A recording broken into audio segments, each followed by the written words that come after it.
لسه متواصلين أعزائي المشاهدين من داخل القاعة ومبادرة وفعاليات الشباب العربي للإبداع والابتكار، ويسعدنا ويشرفنا أن نلتقي بأستاذ الدكتور مصطفى مهدي رئيس لجان مصر ورئيس الإقليمي على مستوى جمهورية مصر. أهلا وسهلا بك يا دكتور. أهلا بحضرتك. أهلا، منور الدنيا ومنور الأجواء. واحكي لنا النهارده على الفعالية النهارده، وخصوصا في التحكيم النهارده كانوا عن الشباب العربي النهارده والابتكارات الجديدة بالنسبة للعصر التكنولوجيا والتحول الرقمي، واحنا بنساعد الشباب وبندعمهم من خلال طبعا التدريبات والورش والكلام ده.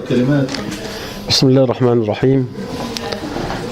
ربنا يفتح بيننا وبين قومنا بالحق، أنت خير الفاتحين. أنا النهاردة حتى اتكلمت بداية الاجتماع النهاردة، هو الاجتماع عن يعني النهاردة بيعتبر عن يعني يعتبر في إطار تدريب رؤساء اللجان الفنية والنوعية ورؤساء لجان المحافظات في جمهورية مصر العربية بصفتي رئيس للجان مكتب مصر في اتحاد شباب العرب للإبداع والابتكار. فعلا انطلقنا إلى عصور جديدة من التكنولوجيا، خاصة التحول الرقمي.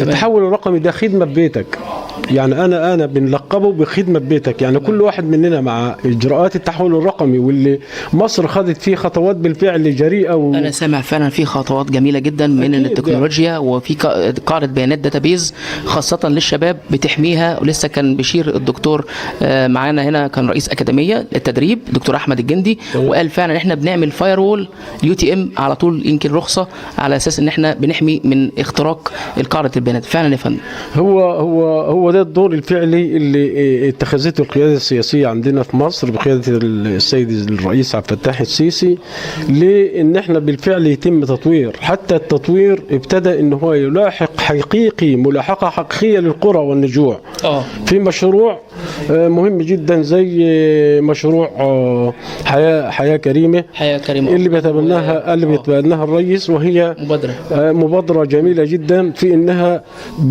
الغرض منها يعني تحسين جودة الحياة في الريف المصري. تمام. والريف المصري بيمثل 60% من سكان مصر طبعا. يعني قضية مهمة جدا تبناها الرئيس. واحنا من مضمون التحول الرقمي النهارده القرى بقت الخدمة ببيتك.